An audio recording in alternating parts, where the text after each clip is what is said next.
কিছু দরকার। এখানে আমাদের সিনিয়র নেতৃবৃন্দ রয়েছে, আমাদের কিছু দাবি রয়েছে, ওনাদের মাধ্যমে আমাদের দাবিটুকু আমাদের নেতা হাজী মুজিবুর রহমান চৌধুরীর কানে আমরা পৌঁছাতে চাই।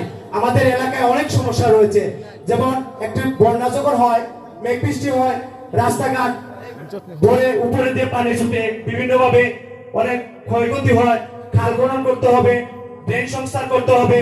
এবং আমাদের একটা দাবি ছিল সিরাজ মামু এবং আমাদের আপনারা এখানে যারা নেতৃবৃন্দ আছেন, আসলে আমি রাজনৈতিক বক্তব্য দেই নাই পূর্বে, আজকে নতুন সেজন্য একটু ভুলভাল হচ্ছে।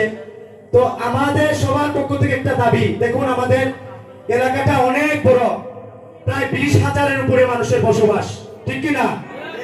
আমাদের এলাকায় কিন্তু একটা কমিউনিটি ক্লিনিক আমরা চাই। আমরা আজকে বক্তব্যে আপনারা আমাদেরকে বলে যাবেন যে আমরা এই কমিউনিটি ক্লিনিক, আমরা কিন্তু রাত্রের বেলা যখন বিভিন্নভাবে রাত্রে 12টা, 1টা, 2টা, 3টা হয়, আমরা মৌলভীবাজার সদর হাসপাতালে থেকে অনেক সমস্যা হয়, ঠিক কি না? তো কমিউনিটি ক্লিনিক প্রাথমিক চিকিৎসা হয়, এটা আপনারা জানেন কিনা জানি না।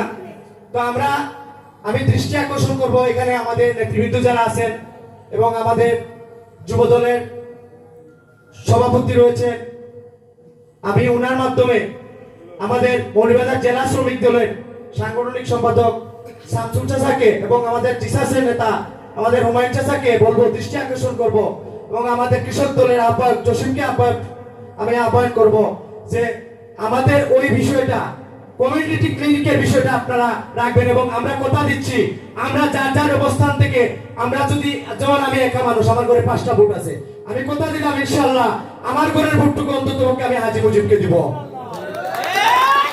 কিন্তু আপনারা প্রতিজ্ঞা করতে হবে যে আমাদেরকে বলতে হবে যে আমরা এই কমিউনিটি ক্লিনিকটা যেতে হয়। আপনারা আশা করি যে আমি একটা জিনিস জানতে চাই, সবার মাধ্যমে একটু জবাব দিবেন সিনিয়র নেতৃবৃন্দ, আপনারা বলবেন তো ইনশাআল্লাহ। তো আমি বক্তব্য দীর্ঘায়িত করব না, এই বলে আমার বক্তব্য শেষ করলাম। বাংলাদেশ জিন্দাবাদ, বাংলাদেশ জাতীয়তাবাদী দল বিএনপি জিন্দাবাদ, শহীদ জামর হোক।